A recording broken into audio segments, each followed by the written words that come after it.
नमस्कार, आपण पाहत आहात GD न्यूज, बातमी म्हणजे वास्तव।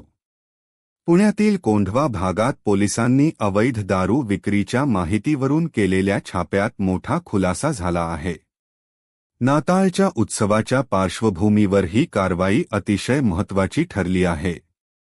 कोंढवा पोलीस ठाण्याच्या API अफरोज पठाण यांच्या नेतृत्वाखालील डिटेक्शन ब्रांच स्क्वॉडने काकडे वस्ती गल्ली क्रमांक 2 मधील एका घरावर धाड टाकली। या घरात अवैध दारूचा मोठा साठा आणि विक्री सुरू असल्याची गुप्त माहिती पोलिसांना मिळाली होती।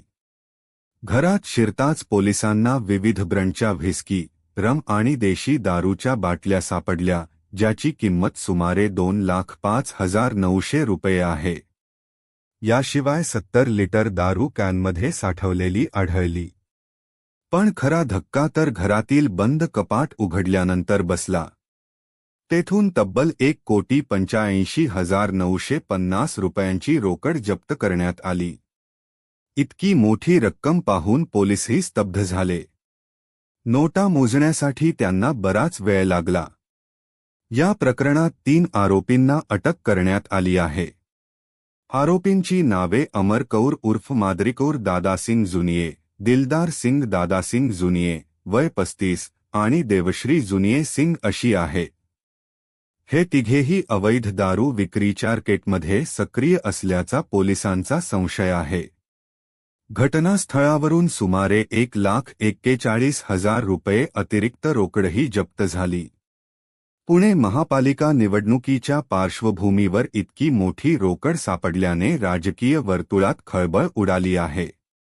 आयकर विभागाने या प्रकरणाची दखल घेतली असून ही रक्कम कुठून आली आणि ती अवैध दारू विक्रीशी संबंधित आहे का, याचा तपास सुरू झाला आहे।